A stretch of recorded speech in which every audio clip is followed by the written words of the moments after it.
സമചിത്തതയോടെ ഉണർന്നിരിക്കണം. സാത്താൻ്റെ സാന്നിധ്യവും പലതരത്തിലുള്ള ക്ലേശങ്ങളും ഉണ്ടാകുമ്പോൾ സമചിത്തതയോടെ ഉണർന്നിരിക്കണമെന്നുള്ള സൂചനയാണ് കർത്താവിൻ്റെ വചനത്തിൽ നിന്ന് നമ്മൾ ഈ നോൻപ് കാലത്ത് ശ്രമിക്കുന്നത്. പലപ്പോഴും എല്ലാ ദുരന്തങ്ങളിൽ നിന്നും നന്മയുണ്ടാക്കാൻ ദൈവത്തിന് കഴിയും. അതാണ് സമചിത്തതയുടെ അടിസ്ഥാനം. കാരണം നമ്മൾ 45 മുതൽ നമുക്കറിയാം ചില ഒഴിവാക്കാൻ പറ്റാത്ത തിന്മകൾ പ്രകൃതിയുടെ ഭാഗമായിട്ടുണ്ടാകും. ഇപ്പം നമ്മൾക്ക് മൂക്ക് ഒഴിവാക്കാൻ പറ്റത്തില്ല. അച്ഛൻ എപ്പോഴും പറയുന്നതാണ്, അതിന് സുഗന്ധം ലഭിക്കുന്ന പോലെ തന്നെ ചില സമയത്ത് ദുർഗന്ധവും ലഭിക്കും മൂക്ക് വഴി. അപ്പോഴും നമ്മൾ സമചിത്തതയുടെ ആ കാലങ്ങളിൽ മൂക്കൊക്കെ പൊത്തി എന്നാൽ ശ്വാസം എടുത്ത് ആ ശ്വാസത്തിലൂടെ അല്പം ദുർഗന്ധവും അകത്ത് കയറ്റി ഇങ്ങനെ നമ്മളതിനെ പ്രതിരോധിക്കുകയാണ് ചെയ്യണത്. അതുപോലെ തന്നെയാണ് ഇതും. ഇത് പുതിയ കാര്യമല്ല. ഇപ്പോൾ പുതിയ രോഗമുണ്ടെന്നേ ഉള്ളൂ. പക്ഷേ പ്രപഞ്ചത്തിനും പ്രകൃതിക്കും മനുഷ്യനും ഇത് പുതിയ കാര്യമല്ല. പഞ്ഞം, പട, വസന്ത, ഈ 3 മാർഗങ്ങളിലൂടെയാണ് രോഗം വളരുന്നതും പ്രകൃതിയുടെ എല്ലാ ദുരന്തങ്ങളെയും മനുഷ്യൻ പ്രതിരോധിക്കുന്നതും എല്ലാം. അപ്പം ആ ഒരു രീതിയിലാണ് വിഷയം എടുക്കേണ്ടത്. ഇപ്പം നമുക്കറിയാം 45 പടയുണ്ടായി. അതിനുശേഷമാണ് പഞ്ഞം ഉണ്ടായത്. നമ്മുടെ പുതിയ തലമുറയ്ക്ക് അതറിയില്ല. 1945 ലോക യുദ്ധം അവസാനിക്കുന്നത്. അതിനുശേഷം സംബന്ധമായി വന്നിട്ടുള്ള പഞ്ഞം, ക്ഷാമം ഭയങ്കരമായിരുന്നു. ഈ പഞ്ഞത്തിനെയും പടയെയും നമ്മൾ അതിജീവിച്ചു. അതുപോലെ ഈ വസന്തയും നമ്മൾ അതിജീവിക്കും. കാരണം എന്താണ്? ഇതിലൂടെ എല്ലാം ദൈവത്തിൻ്റെ ഒരു പരിപാലന കടന്നു പോകുന്നുണ്ട്. ഈ കേരളം ഇത്രയേറെ വികസിച്ചത് എപ്പോഴാണ്? പട കഴിഞ്ഞ് പഞ്ഞം വന്നപ്പോഴാണ്. ഇടുക്കി എന്ന് പറഞ്ഞൊരു വലിയൊരു കാർഷിക മേഖല തന്നെ ഉണ്ടായതും 6 ബ്ലോക്ക്, ചിത്തിര, മാർത്താണ്ഡം, റാണി മുതലായ കായൽ നികത്തി നമ്മൾ പാടശേഖരങ്ങളാക്കിയതും പഞ്ഞത്തിൻ്റെ കാലത്താണ്. അതുപോലെ തന്നെയാണ് താമരശ്ശേരി, തലശ്ശേരി മുതലായ സ്ഥലങ്ങളിലേക്കെല്ലാം മല ഇവിടുന്ന് ജനങ്ങൾ നാട് വിട്ടു പോയി കുടിയേറി പാർത്ത് അവിടെയെല്ലാം സഭയും വളർന്ന് പൊതുസമൂഹം വളർന്ന് അതുപോലെ തന്നെ കേരളം മൊത്തം വികസിച്ചു. ഇങ്ങനെ എല്ലാ തിന്മയുടെ ഉള്ളിലും എപ്പോഴും മനുഷ്യൻ്റെ ഐശ്വര്യത്തിൻ്റെ ഭാവിയുടെ ഒരു വലിയ നന്മ ദൈവം സൂക്ഷിച്ചിട്ടുണ്ട്. അത് നമ്മുടെ നിസ്വാർത്ഥമായ ഒരു സേവനത്തിലൂടെയാണ്. ഇപ്പം നമുക്കറിയാം, ഇപ്പോൾ ഓരോ വീട്ടിലും ടി വിയാണ്. ഓരോ വീട്ടിലും ഓരോരുത്തർക്കും ഓരോ ടി വിയാണ്. നമ്മൾ നോമ്പിനെക്കുറിച്ച് വളരെയേറെ ആലോചിക്കുമ്പോൾ തന്നെ ചാനൽ മാറ്റിയതിൻ്റെ പേരിൽ കുത്തിക്കൊന്ന വീടുകളുണ്ട്. ഒരു 3 മാസം സംഭവിച്ചതാണ്. വീട്ടിലെ തന്നെ സ്വന്തം കൂടെപ്പിറപ്പ് കണ്ടുകൊണ്ടിരുന്നൊരു ചാനൽ ആ മൊബൈലിൽ മാറ്റി. അപ്പം അടുത്തുള്ള അരികിരുന്ന അമ്മയ്ക്കോ മകൾക്കോ അവരിത് ഇഷ്ടപ്പെട്ട ചാനലിൽ അവിടെ കാണുന്ന കാരണം കുത്തിക്കൊന്നു കളഞ്ഞു. അത്രയും മോശമായ ഒരു കാലഘട്ടത്തിലാണ് മനുഷ്യരാശിയെ ഇപ്പോഴ് ഈ പുതിയ കാലത്തിൻ്റെ അടയാളങ്ങൾ അനുതാപത്തിലേക്ക് ക്ഷണിക്കണത്. അതുകൊണ്ട് തന്നെ കൂടുതൽ ഇപ്പം തന്നെ നമുക്കറിയാം, ഒരു വീട്ടിൽ ഒരാൾക്ക് വീതം ഓരോ ടി വി ഉള്ള വീടുകളുണ്ട്. ഒരു വീട്ടിൽ ഒരാൾക്ക് 2 മൊബൈലുള്ള വീടുകളുണ്ട്. അപ്പം മനുഷ്യരിങ്ങനെ ഓരോരോ പുതിയ കാര്യം വന്നപ്പോൾ, സമ്പത്ത് ലഭിച്ചപ്പോൾ പഞ്ഞം മറന്നുപോയി, പട മറന്നുപോയി. അപ്പം ഇങ്ങനെയുള്ള ഇതെല്ലാം സുവിശേഷത്തിൻ്റെ തന്നെ വേറെ രൂപങ്ങളാണ്. മനുഷ്യനെ അനുതാപത്തിലേക്കും, ബഹുമാനോടെ ഗസ്വറച്ചൻ കഴിഞ്ഞ നിമിഷങ്ങൾക്ക് മുമ്പ് സുവിശേഷ സന്ദേശത്തിൽ നമ്മൾ ഓർപ്പിച്ചതുപോലെ അതിസൂക്ഷ്മമായ ഒരു സൂക്ഷ്മജീവിയുടെ മുമ്പിൽ മനുഷ്യൻ ഒന്നുമല്ലെന്ന് തോന്നിക്കുമ്പോൾ നമുക്കുണ്ടാവേണ്ട വികാരം എന്താ? മനസ്സിൻ്റെ നവീകരണം വഴി രൂപാന്തരപ്പെടാനാണ് ഇതെല്ലാം നൽകുന്ന സമ്മർദ്ദങ്ങൾ. മനസ്സിൻ്റെ നവീകരണമെന്നാണ് കർത്താവ് ആ വചനത്തെ പറയണത്. ഇപ്പോഴ് ശരീരത്തിൻ്റെ നവീകരണത്തെക്കുറിച്ചാണ് നമ്മൾ ടി വിയിലെല്ലാം കേൾക്കുന്നത്. Break the chain. Break the ചെയിനിലൂടെയാണ് ചങ്ങലകളെ മുറിക്കുക. അതുകൊണ്ടാണ് നമ്മൾ കൈ സർജിക്കലായിട്ട് വാഷ് ചെയ്യണത്. വാഷിംഗ് തന്നെ മെഡിസിനൽ വാഷിംഗ്, സർജിക്കൽ വാഷിംഗ്, സ്വാഭാവികമായ വാഷിംഗ്. ഇപ്പം നമ്മൾ സംസാരിക്കേണ്ട 20 മിനിറ്റ് എടുത്ത് സർജിക്കൽ വാഷിംഗ് നടത്തുന്നതിനെക്കുറിച്ചാണ് ഇപ്പോൾ നമ്മൾ വ്യാപകമായ രീതിയിൽ ചർച്ച ചെയ്യുന്നത്. നഖം വരെ ഉരച്ച് പരസ്പരം 5 മിനിറ്റ് എടുത്ത് നഖത്തിൻ്റെ ഉള്ളിൽ പോലും വൈറസ് ഇല്ലെന്ന് ഉറപ്പ് വരുത്തിയാണ് നമ്മൾ സർജിക്കൽ വാഷിംഗ് ചെയ്യണത്. അതിൻ്റെ ബ്രേക്ക് ദ ചെയിനാണ്. അതായത് വൈറസ് ഒരു വ്യക്തിയിലേക്ക് പ്രവേശിക്കാനുള്ള ചെയിൻ ബ്രേക്ക് ചെയ്യുക. ഇതൊരു വലിയ നടപടിക്രമമാണ്. അതിലൂടെയാണ് ലോകത്തെ പ്രതിരോധിക്കാൻ നമ്മൾ പോകുന്നത്. പക്ഷേ അതേസമയം തന്നെ ഇങ്ങനെയുള്ള പല പല ക്ഷാളനങ്ങളെക്കുറിച്ച് നവീകരണത്തിൻ്റെ കാലം മുതൽ നമ്മൾ കേട്ടിട്ടുള്ളതാണ്. ഇതെല്ലാം ശരീരത്തിനെ ബാധിക്കുന്ന മാത്രം വിഷയങ്ങളാണ് എന്ന സൂചനയാണ് ഹെബ്രായ ലേഖനം നൽകുന്നത്. അതെ, നമ്മുടെ ശരീരം സംരക്ഷിക്കാൻ വേണ്ടിയാണ് ഇത് ചെയ്യണത്. പക്ഷേ ദൈവത്തിൻ്റെ വചനം പറയുന്നത് ഇങ്ങനെ പല പല ക്ഷാളനങ്ങളുണ്ട്. ഹെബ്രായർ 9-ാമത്തെ അധ്യായത്തിൽ സ്തുതിക്കട്ടെ, ഹല്ലേലൂയ, യേശുവേ സ്തോത്രം, ഹല്ലേലൂയ, യേശുവേ നന്ദി, ഹല്ലേലൂയ, ഹല്ലേലൂയ, ഹല്ലേലൂയ, ഹല്ലേലൂയ, യേശുവേ, യേശുവേ, യേശുവേ, ഹല്ലേലൂയ, ഹല്ലേലൂയ, ആരാധനയും സ്തുതിയും പുകഴ്ചയും ഉണ്ടായിരിക്കട്ടെ. പല പല ക്ഷാളനങ്ങളെക്കുറിച്ച് നമ്മൾ കേട്ടിട്ടുണ്ട്. ഇതെല്ലാം ശരീരത്തെ ബന്ധിക്കുന്ന നിയമങ്ങളാണ്. അതാണ് ഹെബ്രായ ലേഖനം 9:10. ഇപ്പോൾ മെഡിസിൻ വാഷിംഗ് ആയാലും സർജിക്കൽ വാഷിംഗ് ആയാലും അതെല്ലാം ബ്രേക്ക് ദ ചെയിൻ, ശരീരത്തിലേക്ക് വൈറസിനെ കടത്തിവിടാതെ ശരീരത്തെ സംരക്ഷിക്കുന്ന നിയമങ്ങളാണെന്നാണ് ഹെബ്രായർ 9:10 എഴുതിയിരിക്കുന്നത്. പല പല ക്ഷാളനങ്ങൾ, ഇതെല്ലാം ശരീരത്തെ ബന്ധിക്കുന്ന കാര്യങ്ങൾ ആണ്. പക്ഷേ ശരീരത്തിൻ്റെ അപ്പുറത്ത് ശരീരത്തെ മാത്രം നവീകരിക്കുന്നതിനെക്കുറിച്ചല്ല കർത്താവിൻ്റെ വചനം പറയുന്നത്. ഈ നോൻപ് കാലത്ത് നമ്മൾ ആരാധിക്കുകയും അനുധ്യാനിക്കുകയൊക്കെ ചെയ്യുന്നത് മനസ്സിൻ്റെ നവീകരണം വഴി രൂപാന്തരപ്പെടാനാണ്.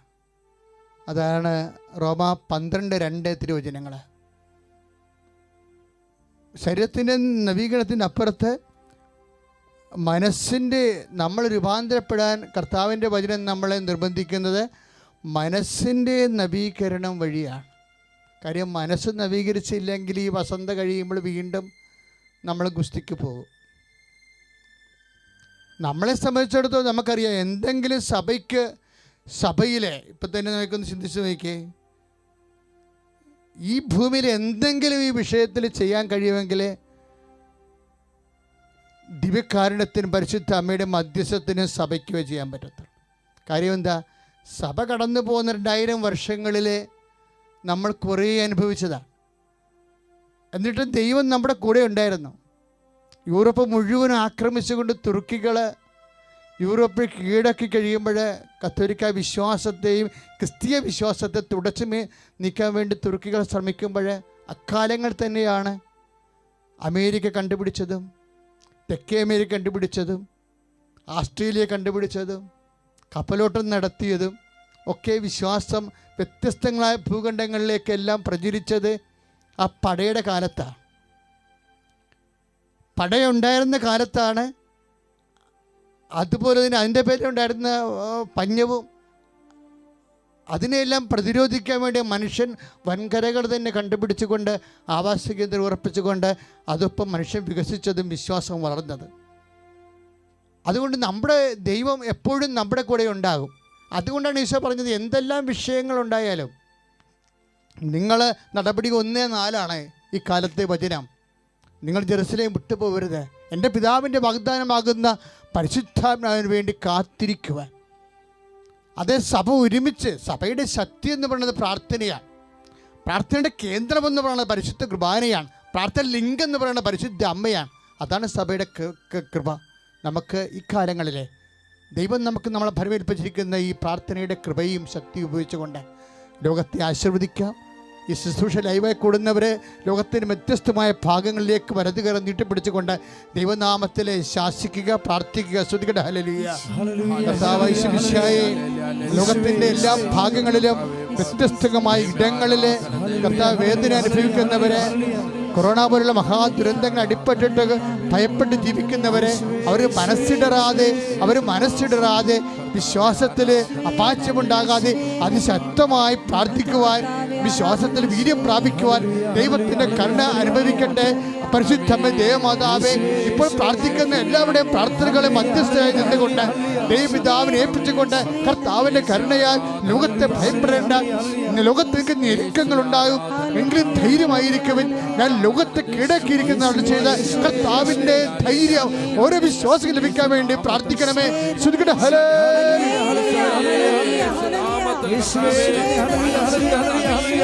ഞങ്ങൾക്ക് രൂപാന്തരപ്പെടുവാനായി പ്രാർത്ഥിക്കുന്ന കർത്താവേ, ഈ ലോകം മുഴുവൻ കർത്താവേ മനസ്സിന്റെ നവീകരണം വഴി രൂപാന്തരം. കർത്താവ് ശരീരത്തില് ഈ ലോകത്തുനിന്ന് മറിയുന്നു പറഞ്ഞിട്ടുള്ള വാക്കുകളിൽ ഒന്നാണ് യോഹന്നാൻ 16:33. ലോകത്തിൽ നിങ്ങൾക്ക് ഞെരുക്കങ്ങൾ ഉണ്ടാകും. ഞെരുക്കങ്ങൾ ഉണ്ടാവത്തില്ലെന്ന് ഈശോ പറഞ്ഞില്ലല്ലോ. ലോകത്തിൽ നിങ്ങൾക്ക് ഞെരുക്കങ്ങൾ ഉണ്ടാകും. യോഹന്നാൻ 16:33 തിരുവചനം. എങ്കിലും ധൈര്യമായിരിക്കുവേൻ. എന്താണ് നമ്മുടെ ധൈര്യത്തിൻ്റെ അടിസ്ഥാനം? ഞാൻ ലോകത്തെ കീഴടക്കിയിരിക്കുന്നുവെന്ന്. ലോകത്തിൻ്റെ അരൂപികളെ കീഴടക്കിയിരിക്കുന്നു. നമ്മളെ ഞെരുക്കുന്ന എല്ലാ അവസ്ഥ, ഇപ്പം ക്യാൻസർ ആയാലും എബിയോളായാലും എയ്ഡ്സ് ആയാലും കൊറോണ ആയാലും ദൈവം സമസ്തവും അവൻ്റെ പാദത്തിൻ്റെ കീഴിലാക്കിയിരിക്കുന്നു. അതാണ് 1 കൊരിന്ത്യർ 15:26 തിരുവചനം. 1 കൊരിന്ത്യർ 15:26. ദൈവം സമസ്തവും, എയ്ഡ്സ് ആയാലും എബിയോളായാലും അതുപോലെ തന്നെ കൊറോണ ആയാലും സമസ്തവും എന്ന കർത്താവിൻ്റെ വചനത്തിൽ എഴുതിയിരിക്കുന്നത്. ദൈവം സമസ്തവും ഏറ്റുപറഞ്ഞ് ദൈവം സമസ്തവും അവന്റെ പാദത്തിന്റെ കീഴിലാക്കിയിരിക്കുന്നു. അത് വിശ്വസിക്കുന്നവർ കൈവർത്തട്ടെ. ലോകത്തിന്റെ വ്യത്യസ്തമായ ഭാഗങ്ങളിലേക്ക് കൈനീട്ടിക്കൊണ്ട് കർത്താവേ, ഞങ്ങൾ വിശ്വസിക്കുന്ന കർത്താവേ, ഞങ്ങൾ വിശ്വസിക്കുന്ന കർത്താവേ, ദൈവം സമസ്തവും ഈ രോഗബാധയും ഈ വൈറസും എല്ലാം യേശു ക്രിസ്തുവിന്റെ പാദത്തിന്റെ കീഴിലാക്കിയിരിക്കുന്നു. വീണ്ടും നമ്മൾ പഴയ മനുഷ്യർ തന്നെയായി, കൂടുതൽ സ്വാർത്ഥമതികളും കൂടുതൽ ആർത്തിപ്പണ്ടാരങ്ങളും കൂടുതൽ കൊതിയന്മാരും കൂടുതൽ മനുഷ്യത്വമില്ലാത്തവരും കൂടുതൽ കഠിന ഹൃദയരുമായി കഴിഞ്ഞാൽ പറവോൻ്റെ ഹൃദയം കഠിനമായതുപോലെ ദൈവത്തിന് പിന്നെ ഇത് നശിപ്പിച്ച് വരെ മാർഗമില്ലാണ്ട് വരും. ദൈവത്തെയും വഴിമുട്ടിക്കുന്ന രീതിയിൽ മനുഷ്യനെയും ദൈവത്തെയും വെല്ലുവിളിക്കുന്നൊരവസ്ഥയിലേക്ക് പോകാതിരിക്കാനാണ് കർത്താവിൻ്റെ വചനം പറയണത്. മനസ്സിൻ്റെ നവീകരണം വഴി രൂപാന്തരപ്പെടാൻ പ്രാർത്ഥിക്കാം. കർത്താവേ, ഞങ്ങളുടെ പരീക്ഷണത്തിൻ്റെ ഈ കാലഘട്ടം കഴിയുമ്പോൾ ഞങ്ങൾ കൂടുതൽ എളിമയുള്ളവരും വിനയമുള്ളവരും പരസ്പരം ആദരിക്കുന്നവരും പങ്കുവെക്കുന്നവരും ദൈവ സ്വഭാവമുള്ളവരായി രൂപാന്തരപ്പെടുത്തണമേ. മനസ്സിന്റെ നവീകരണം വഴി ഈ പരീക്ഷണ കാലത്തെ ഞങ്ങളെ രൂപാന്തരപ്പെടുത്തണമേ. ശ്രുതികട്ടെ. ഹല്ലേലൂയ.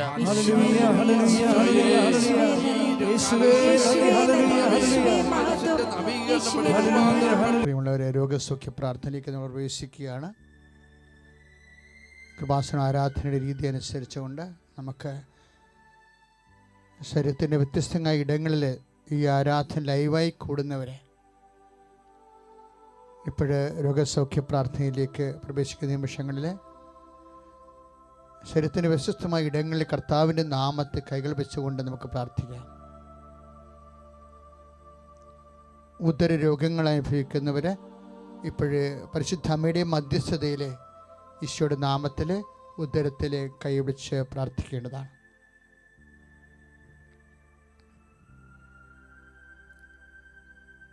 ഗർഭാശയത്തിൽ സിസ്റ്റുള്ളവർ, ഉദരവേദനയുള്ളവർ, കുടലിൽ ചുരുക്കമുള്ളവർ, അൾസർ രോഗികൾ, RSS രോഗികൾ, പിസ്റ്റുല രോഗികൾ, PCOD രോഗികൾ, ഹെർണിയ രോഗികൾ ഒക്കെ ഉദരത്തിൽ കൈവച്ചുകൊണ്ട് ഇപ്പോൾ ഈശോനാമത്തിൽ പ്രാർത്ഥിക്കേണ്ടതാണ്. അച്ഛൻ പ്രാർത്ഥന പറഞ്ഞു തരും. നിങ്ങൾ പരിശുദ്ധ അമ്മയിൽ ഈശോയ്ക്ക് പ്രാർത്ഥന സമർപ്പിക്കുക. അതുപോലെ നെഞ്ചുവേദനക്കാര്, നെഞ്ചുവേദനയുള്ളവരെ ഈ സമയത്ത് നെഞ്ചത്ത് കൈവച്ച് പ്രാർത്ഥിക്കേണ്ടതാണ്. പങ്ക്രിയാസ് രോഗികൾ നെഞ്ചിൻ്റെ കൂമ്പിന് കൈവെക്കുക. കരൾ രോഗികൾ നെഞ്ചിൻ്റെ കൂമ്പിന് കൈവെക്കുക. എന്നിട്ട് ഈശോ പ്രഖ്യാപിക്കണം, ദൈവം സമസ്തവും അവൻ്റെ പാദത്തിൻ്റെ കീഴിലാക്കിയിരിക്കുന്നു. ഈ വേദനയുടെ സമയം ഞാൻ കർത്താവിൻ്റെ പീഡാനുഭവത്തെ അനുസ്മരിക്കുകയും ഏറ്റുപറയുകയും ചെയ്യുന്നു. കർത്താവിന് തിരുമുറിവാടുന്ന വലതുകരം എൻ്റെ നെഞ്ചിൻ്റെ കൂമ്പിന് ഞാൻ നിൻ്റെ നാമത്തിൽ എൻ്റെ കൈ വെക്കുമ്പോൾ ഞാൻ നിൻ്റെ പീഡാനുഭവത്തെയും നിൻ്റെ മുറിവിലൂടെയുള്ള എൻ്റെ സൗഖ്യത്തെയുമാണ് ഞാൻ ഏറ്റുപറയുന്നത് എന്നുള്ള വിശ്വാസത്യം അനുസ്മരിച്ചുകൊണ്ട് വേണം ദൈവസ്നേഹത്തോടെ കൈകൾ വെക്കാൻ. ഹൃദയത്തിൽ വേദനയുള്ളവർ, വാൽവ് ചുരുങ്ങിപ്പോയവർ, വാൽവ് ബ്ലോക്കുള്ളവരൊക്കെ നെഞ്ചിൽ കൈവച്ച് പ്രാർത്ഥിക്കേണ്ടതാണ്. ടോൺസൈറ്റുകാർ, തൈറോയിഡുകാർ, സ്പോണ്ടിലോസിസ് അസുഖമുള്ളവർ കഴുത്തിൽ കൈവച്ച് പ്രാർത്ഥിക്കേണ്ടതാണ്. അപ്പോഴും പറയണം, പരിശുദ്ധ അമ്മയുടെ മധ്യസ്ഥതയിൽ ഈശോയുടെ നാമത്തിലാണ് ഞാൻ ഈ കൈവച്ച് പ്രാർത്ഥിക്കുന്നത്. ദൈവസമസ്തവും അവൻ്റെ പാദത്തിൻ്റെ കീഴിലാക്കിയിരിക്കുന്നു. അവൻ്റെ നാമത്തിൽ ഞാൻ സൗഖ്യം പ്രാപിക്കാം. യേശു കർത്താവാണെന്ന് അധരം കൊണ്ട് ഏറ്റുപറയുകയും ദൈവം അവനെ മരിച്ചവൾ ഉയർപ്പിക്കുകയും ചെയ്യുമ്പോഴാണ് നമ്മളെ രക്ഷ എന്ന് ഹൃദയത്തെ വിശ്വസിക്കുകയും ചെയ്യുമ്പോഴാണ് നമ്മളെ രക്ഷ പ്രാപിക്കുന്നത്, യേശുവിനെ പ്രാപിക്കുന്നത്. ആ വചനം റോമ 10:9 അനുസരിച്ചാണ് കൈകൾ വെക്കേണ്ടത്. എൻ്റെ രോഗമല്ല കർത്താവ്, യേശുവാണ് കർത്താവെന്നാണ് ഞാൻ പ്രഖ്യാപിക്കുന്നത്. കൊറോണ അല്ല കർത്താവ്, യേശുവാണ് കർത്താവ്. ആ യേശുവിൻ്റെ സ്നേഹത്താൽ നമ്മൾ ഭയത്തെ അതിജീവിക്കാം. അതാണ് 1 യോഹന്നാൻ 4:18. സ്നേഹത്തിൽ ഭയത്തിന് ഇടമില്ല. നിന്റെ ഹൃദയത്തിൽ കർത്താവിനുള്ള സ്നേഹം വർദ്ധിക്കുമ്പോൾ രോഗത്തെക്കുറിച്ചുള്ള ഭയം നിന്നെ വിട്ടുമാറും. കാരണം എന്താണ്? ദൈവം സമസ്തവും അവൻ്റെ പാദത്തിൻ്റെ കീഴിലാക്കിയിരിക്കുന്നു. ആ യേശു ക്രിസ്തുവിലാണ് ഞാൻ വിശ്വസിക്കുന്നത്. അവനാണ് എൻ്റെ കർത്താവ്. അവൻ മരണത്തെ അതിജീവിച്ചവനാണ്. യേശു കർത്താവെന്ന് പറയുമ്പോൾ റോമ 9:10 അനുസരിച്ചുകൊണ്ട് യേശു കർത്താവാണെന്ന് നമ്മൾ അധരം കൊണ്ട് ഏറ്റു പറയുമ്പോൾ ദൈവം അവന് മരിച്ചോട് ഉയർപ്പിച്ചെന്ന് നമ്മൾ ഹൃദയത്തിൽ വിശ്വസിക്കുന്നു. അപ്പോഴാണ് നമ്മൾ രക്ഷ പ്രാപിക്കുന്നത്. ആ ഒരു വചനം മനസ്സിൽ ഉൾക്കൊണ്ട് വേണം കൈകളുടെ ശരീരത്തിൽ വെക്കാൻ. യേശു കർത്താവാണെന്ന് പരസ്യമായി പ്രഖ്യാപിക്കുന്ന അടിസ്ഥാനത്തിലാണ് നമ്മൾ കൈകൾ ശരീര രോഗഭാഗങ്ങളിൽ വെക്കുന്നത്. ശിരസ്സിന് വേദനയുള്ളവർ ശിരസ്സിൽ കൈകൾ വെക്കട്ടെ. യേശു കർത്താവാണെന്ന് പറഞ്ഞുകൊണ്ട് ശിരസ്സിൽ കൈവെക്കട്ടെ. കണ്ണിന് കാഴ്ചക്കുറവുള്ളവരും ചെവിക്ക് കേൾവിക്കുറവുള്ളവരുമൊക്കെ എല്ലാം തൊണ്ടയിൽ കൈകൾ വെക്കല്ലേ. ഈ ശുശ്രൂഷ ആരെങ്കിലും രോഗികൾ പ്രാർത്ഥിച്ചുകൊണ്ട് കേട്ടിരിക്കുന്നുണ്ടെങ്കിൽ അവരെല്ലാം ഏതെല്ലാം രോഗങ്ങളിലാണ് നിങ്ങൾ അനുഭവിക്കുന്നത് അവിടെ എല്ലാം യേശു കർത്താവാണെന്ന് പ്രഖ്യാപിച്ചുകൊണ്ട് കൈകൾ വെക്കട്ടെ. കർത്താവേ, ഞങ്ങൾ നിൻ്റെ നാമത്തിൽ പ്രഖ്യാപിച്ച് പ്രാർത്ഥിച്ച് നിൻ്റെ ദിവ്യ തിരുസന്നിധിയിൽ പരിശുദ്ധമ്മ മധ്യസ്ഥം നൽകുന്ന ഈ സമയത്ത് യേശുക്രിസ്തു നാമത്തിൽ പ്രാർത്ഥിക്കാൻ കർത്താവേ. റോമ 10:9 അനുസരിച്ചുകൂടി ഞങ്ങൾ പ്രാർത്ഥിക്കുന്നു കർത്താവേ. നീയാണ് കർത്താവ്, രോഗമല്ല കർത്താവ്. ഞങ്ങൾ പ്രഖ്യാപിച്ചുകൊണ്ട് പ്രാർത്ഥിക്കുന്നു കർത്താവേ. ശിരസ്സിൽ വേദനയുള്ളവരെ ശിരസ്സിൽ കൈകൾ വെക്കട്ടെ.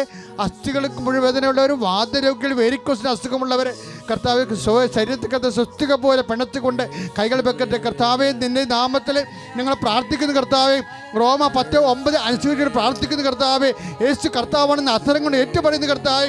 ദൈവം അവനെ മരിച്ചോണ്ട് ഉയർപ്പിച്ചെന്ന് ഹൃദയത്തെ വിശ്വസിക്കുന്ന കർത്താവെ. ദൈവം സമസ്തവും നിന്റെ പാദത്തിന് കീഴിലാക്കിയിരിക്കുന്നു. 1 കൊരിന്ത്യർ 15:24 പ്രാർത്ഥിക്കുന്ന കർത്താവെ. യേശു നാമത്തിലെ സർവ്വ രോഗങ്ങളും വിട്ടുമാറട്ടെ. ഹല്ലേലൂയ. യേശു സ്തോത്രം. ഹല്ലേലൂയ. ഹല്ലേലൂയ. യേശു സ്തോത്രം. സ്തോത്രം. സ്തോത്രം. സ്തോത്രം. സ്തോത്രം. സ്തോത്രം. സ്തോത്രം. സ്തോത്രം.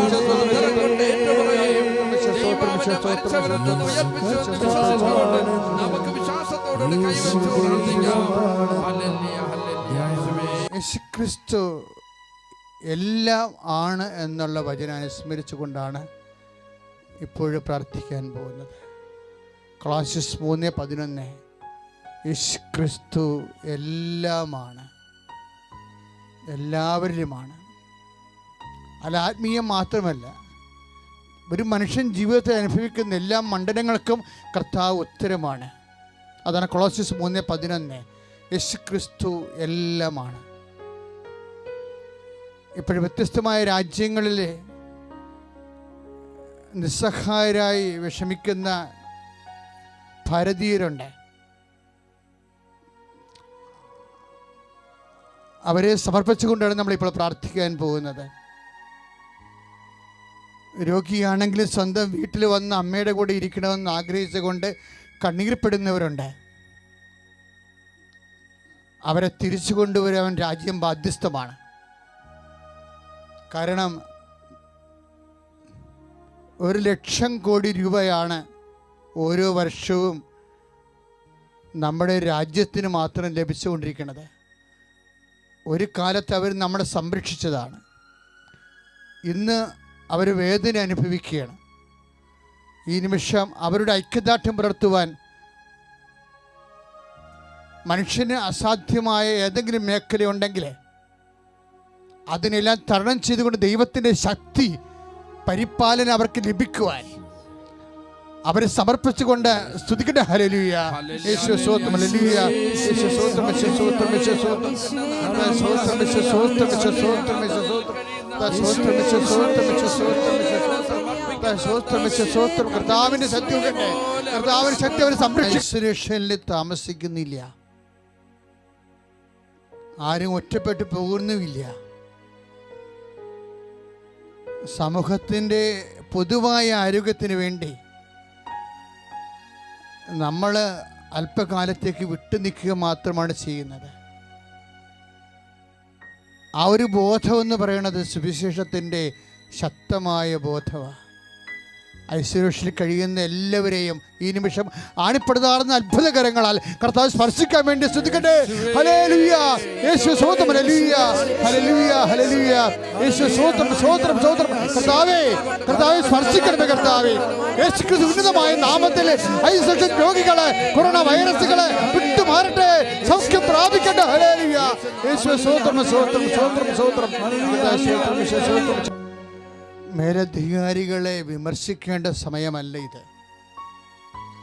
ഓരോരുത്തരുടെ രാഷ്ട്രീയവും കക്ഷി രാഷ്ട്രീയവും അതുപോലെ തന്നെ പ്രത്യേകമായ പ്രസ്ഥാനങ്ങളുടെ ഭാഗത്ത് നിന്നുകൊണ്ടും ഇതെല്ലാം മറക്കേണ്ട സമയമാണിത്. മേലധികാരികൾക്ക് അവരുടെ പ്രവർത്തനങ്ങൾക്ക് ആവശ്യമായ പിൻബലം മനസ്സുകൊണ്ടും ആളുകൊണ്ടും അർത്ഥം കൊണ്ടും നൽകി പൊതുവായി നമ്മൾ അനുഭവിക്കുന്ന പ്രയാസങ്ങളെ പ്രതിരോധിക്കാൻ അവരുടെ ആ കരങ്ങൾക്ക് കരുത്ത് നൽകേണ്ട സമയമാണ്. നമ്മുടെ സംസ്ഥാനത്തുൾപ്പെടെ ഇന്ത്യയിലുൾപ്പെടെ ലോകം മുഴുവനും മേലധികാരികൾ ഈ ഒരു വിപത്തിനെതിരെ പ്രവർത്തിക്കുന്ന എല്ലാ മേലധികാരികളുടെ മേലും കർത്താവിൻ്റെ വലിയ കരുണ ചൊരിയാൻ വേണ്ടി സ്തുതിക്കട്ടെ. ഹല്ലേലൂയ, ശക്തി ലഭിക്കാൻ വേണ്ടി സ്തുതിക്കട്ടെ. ഹല്ലേലൂയ, യേശുവേ സ്തോത്രം, യേശുവേ സ്തോത്രം, യേശുവേ സ്തോത്രം, കർത്താവേ സ്തോത്രം, ജീസസ് ഹല്ലേലൂയ, കർത്താവേ സ്തോത്രം, യേശുവേ സ്തോത്രം, യേശുവേ സ്തോത്രം, കർത്താവേ സ്തോത്രം, യേശുവേ സ്തോത്രം, യേശുവേ സ്തോത്രം, യേശുവേ സ്തോത്രം. സ്തുതിക്കട്ടെ, സ്തുതിക്കട്ടെ, സ്തുതിക്കട്ടെ, സ്തുതിക്കട്ടെ, യേശുവേ സ്തോത്രം, യേശുവേ സ്തോത്രം. പരമ ദിവ്യ കാരുണ്യത്തിന് പരിശുദ്ധ പരമ ദിവ്യ കാരുണ്യത്തിന് പ്രിയമുള്ളവരെ, എത്രയും വേഗം ഈ നാടും രാജ്യങ്ങളും ഇതിൽ നിന്ന് വിമുക്തി നേടാൻ വേണ്ടി നമ്മൾ ആരാധിച്ചുകൊണ്ടിരിക്കുകയാണ്. വികസനം വഴിമുട്ടി നിൽക്കുന്നു, വ്യാപാരങ്ങൾ വഴിമുട്ടി നിൽക്കുന്നു, ജനത്തിൻ്റെ വരുമാന മാർഗങ്ങൾ ഒക്കെ അടഞ്ഞുപോയിക്കൊണ്ടിരിക്കുകയാണ്. ജോലി ഇല്ല, ജോലി ചെയ്യിക്കാൻ ആളില്ല, അതുകൊണ്ട് തന്നെ വരുമാനമില്ല. കുറച്ച് കഴിയുമ്പോൾ ക്ഷാമം വരും. ക്ഷാമം വരരുത്. അതൊക്കെ മുമ്പ് നമ്മൾ ഇതിൽ നിന്ന് റിലീവ് ഉയർത്തെഴുന്നേൽക്കാൻ വേണ്ടി വസന്തയുടെ ഭാഗമായി വരുന്ന ക്ഷാമത്തെ മുന്നിൽ കണ്ടുകൊണ്ട് പ്രതിരോധിക്കാൻ വേണ്ടി കർത്താവിൻ്റെ നാമത്തിൽ കരങ്ങൾ ഉയർത്തിക്കൊണ്ട് പ്രാർത്ഥിക്കുക. കർത്താവേ, പഞ്ഞത്തിൻ്റെ ഒരു സൂചനകള് ഞങ്ങളുടെ നാട്ടിലെ കണ്ടു തുടങ്ങുന്നു. കർത്താവേ, ജനതകളെ ക്ഷാമത്തിൽ നിന്ന്, പലതരത്തിലുള്ള വിഷമതകളിൽ നിന്നും, വിശപ്പിൽ നിന്നും, വരുമാന മാർഗങ്ങള് മുട്ടി നിൽക്കുന്ന ഈ അവസ്ഥകളിൽ നിന്ന് കർത്താവേ അതിജീവിക്കുവാൻ ദൈവത്തിന്റെ കൃപ ചൊരിയട്ടെ.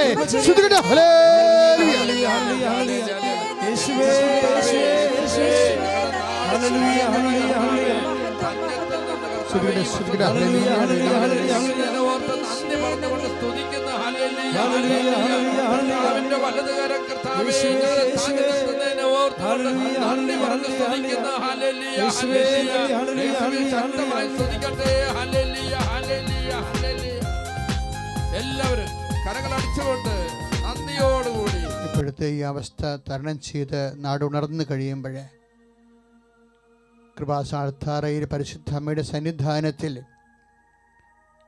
ദൈവത്തിൻ്റെ വലിയ അനുഭവ സാക്ഷിയായി എന്നെ ഉയർത്തണമെന്ന് പ്രാർത്ഥിക്കണം.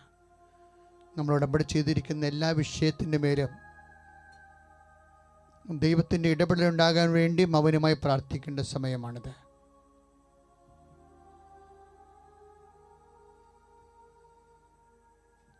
ഇപ്പോഴേ ഓരോരുത്തരും അവരവരെടുത്തിരിക്കുന്ന ഉടമ്പടിയിൽ വെച്ചിരിക്കുന്ന നിയോഗങ്ങളെ അനുസ്മരിക്കുക, നിർദ്ദേശങ്ങളെ അനുസ്മരിക്കുക. പരിശുദ്ധ അമ്മയുടെ മധ്യസ്ഥത്തിൽ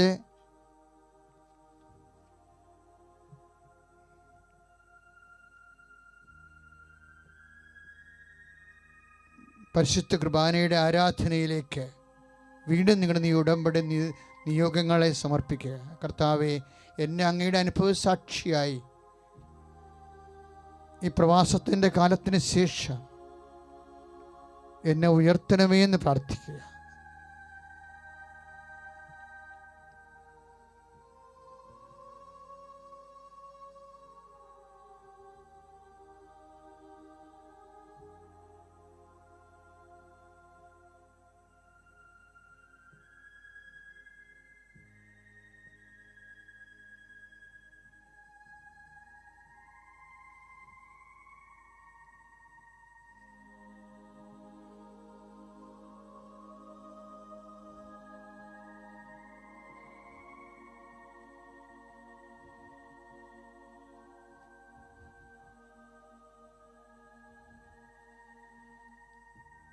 ചെറിയ രണ്ടറിയിപ്പിനും ശേഷം സമാപന ആശീർവാദത്തിലേക്ക് നമ്മൾ ഒരുങ്ങുകയാണ്. അറിയിപ്പിതാണ്.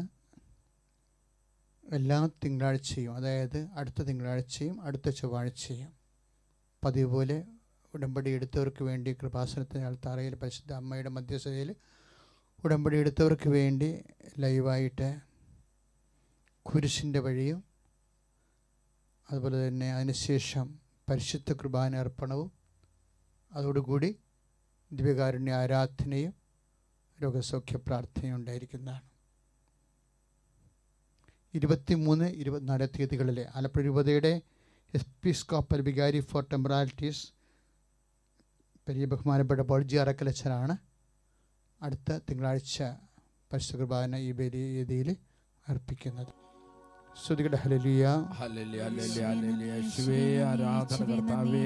ഇന്നത്തെ ആരാധനയിൽ ലോകം മുഴുവനും പങ്കെടുത്ത് ശുശ്രൂഷിക്കുന്ന ഓരോ മക്കളെ അനുഗ്രഹിക്കുന്നതിനെ ഓർത്ത് നന്ദി പറഞ്ഞു കർത്താവേ. ലോകം മുഴുവനും ഒറ്റപ്പെട്ട് കഴിയുന്ന മക്കളെ മനസ്സിന്റെ നവീകരണം വഴി രൂപാന്തരപ്പെടുന്ന അനുഗ്രഹിക്കുന്നതിനെ ഓർത്ത് നന്ദി പറഞ്ഞു കർത്താവേ. കർത്താവേ, എത്രയോ ഹല്ലേലൂയ, ഹല്ലേലൂയ, ഹല്ലേലൂയ. യേശുനാമത്തിൽ പിതാവായ ദൈവം ഞങ്ങളോട് കാണിക്കുന്ന അളവില്ലാത്ത കരുണയ്ക്ക് നന്ദി പറഞ്ഞുകൊണ്ട് ഞങ്ങൾ സ്തുതിക്കുന്നു കർത്താവേ. എല്ലാവരും ശക്തമായി സ്തുതിക്കട്ടെ. ഹല്ലേലൂയ, ഹല്ലേലൂയ. യേശുനാമം മഹത്വപ്പെട്ട